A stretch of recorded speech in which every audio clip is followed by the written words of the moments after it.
Yo. So in this one, I'm just going to be going over what I think are some of the best options for the Arbiter of Frost. This one's I'm gonna go everywhere between legendary lords, Legos, epic lords and epics, and then rares and uncommons. Not a big list, but uh, just some options that you should be looking at. So first off, we'll start off with the lords. There are legendary lords specifically. So obviously, Praetus gonna probably be at the top of the list. Um, the erosion that he does is just gonna be too good here. I'm sure we'll see him and probably most of the like quite a few of the top teams for those people that have him. But yeah, definitely one of the best options for lords. Then we got both the infernal lords.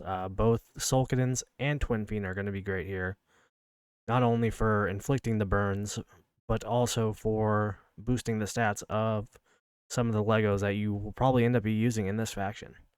Um, I think Sulkadins is just going to do a better job in general inflicting the burns. But Twin Fiend will bring more of a team comp-esque feel to it.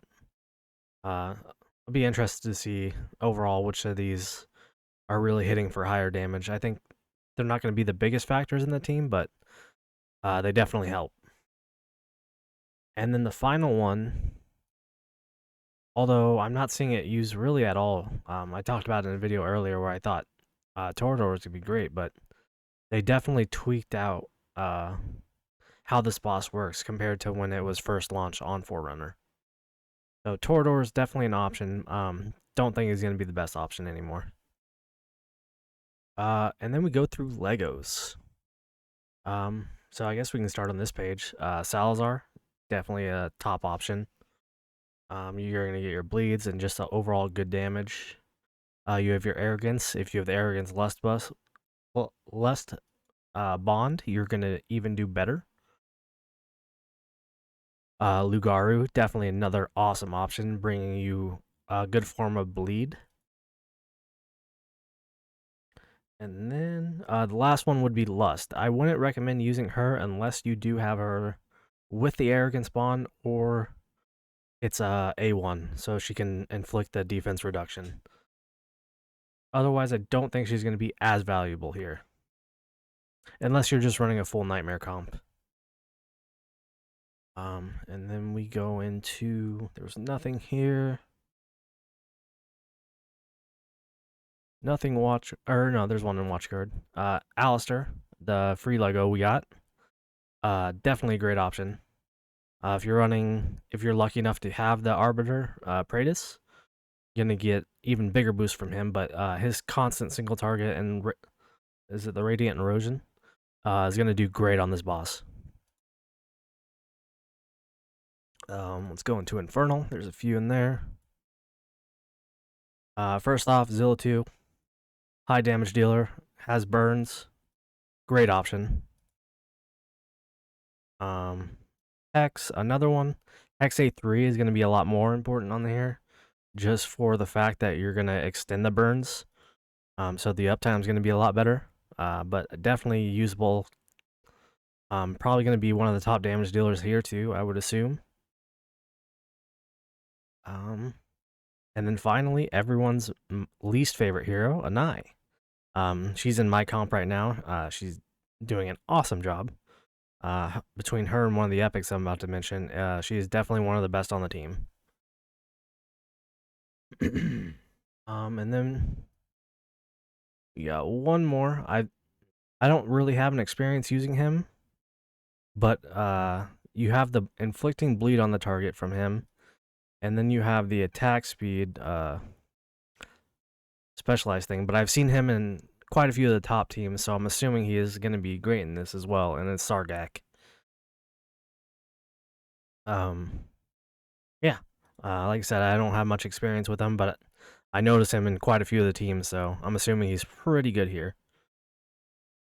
And man, he looks cool. And then finally, so I'll transition with this last one. There's only 2 healers you should be using here. And if you don't have them, you're going to kind of be far off, I think. And that first one is Elowen. Elowen's going to bring you the Rage Regen. She does a great job healing across the map with her Treant. Just overall, going to be the best overall healer for this event. Yeah. And then we go into the epics after this. And then I will transition that into Hollow. Hollow I think is going to just be the second best choice to Elowen. Her range isn't as good, so she's going to have a little bit more difficulty healing the whole field. She'll only end up missing like one tile at best, like if you're running like the 4 platform units. So, or no, it would be 5 if you're running 5 platform units, which a lot of people are right now. So she can't actually heal the 5, but she can heal 4. So yeah, definitely a great boost of Rage Regeneration with her.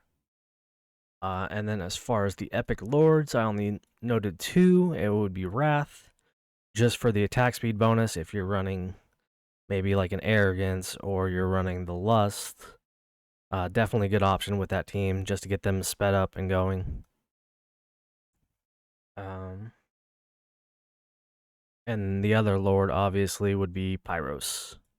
Pyros at A4, only at A4, or no, it's A3. He is bringing the vulnerability of physical and magic damage. So if you have your A3 Pyros, that will be a huge boost there. He was in one of the first teams I was running. And then now on just to the rest of the epics. So one I noted down was Azoth, another champ that has a great form of burning. I've seen him in a few teams.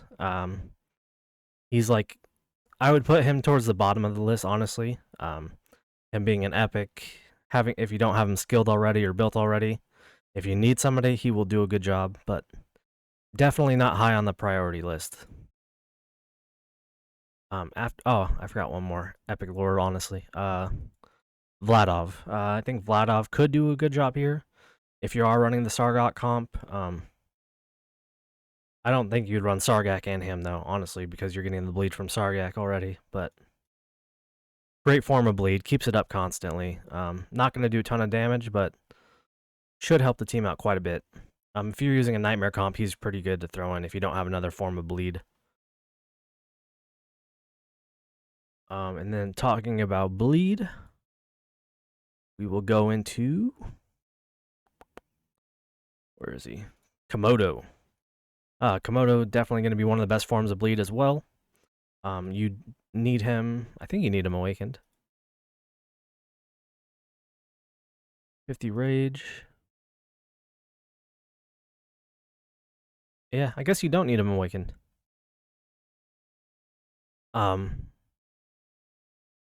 But if you can build rage on him and just get him going as fast as possible, that's going to be your best form. Especially if you just want to keep cycling through this ult. So, increase attack speed by 60 for 35 seconds. When attacking, inflicts bleed on targets. So you got a 35-second uptime. So if you can come back to this right away, you're pretty set. Definitely going to be a good source of uptime for him. And then finally, I think so far the MVP of this whole thing, which is pretty nice to see them developing something like this to give us some new champions to use. An Assault. So the reason why she is so good is she inflicts burning or poison, and it's effect for 5 seconds. She was my top damage dealer on the team. She's a lot of people's top damage dealers on the team in the top 100. So if you are a person that has her, definitely awaken her. She has great awakening things, honestly, as well for this. The duration, plus 1 second, just more damage. Extra damage on Toxic Fire, which is the burning, so you're going to get increased damage there, and then during the ultimate, increases attack speed by 100. So just incredible awakenings for her in this event. So definitely a highly recommended champ to build up, because I think she will forever be in the Boreas Codex teams.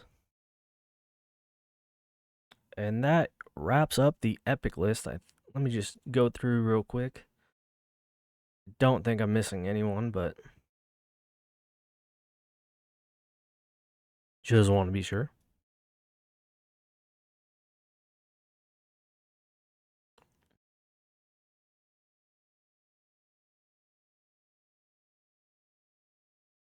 Yep. Okay, and then finally we have rares and uncommons. There's only 3 in this, so let's just go to all. First off, we have Cuke. Cuke is just going to be one of your best forms of poison. We get him obviously for completing the trial factions for the trial levels for the Boreas thing. He is at 5-star too when you get him, so definitely usable out of the gate. Can do quite a bit of damage for you. You definitely just want to build him with high attack and attack speed. I don't think you're going to get much out of the crit rate with him, so. Another one, Cuke's little brother, Cutter. I've seen some people running double poisoners, like with Cuke and Cutter. Just if you're one of those people that have him built up, he's definitely an option. And then the final one would be Liam. Liam, another one that is just a poison inflictor. I've seen him in a few of the top teams as well. I don't think he's as good as the 2, but I could be wrong. I haven't really messed with him at all. I know some people have him built up for GR3, but other than that, that is my list of heroes for the Permafrost Codex. Let me know if I miss one of your heroes down below. Like, comment, subscribe, and I'll see you guys in the next video.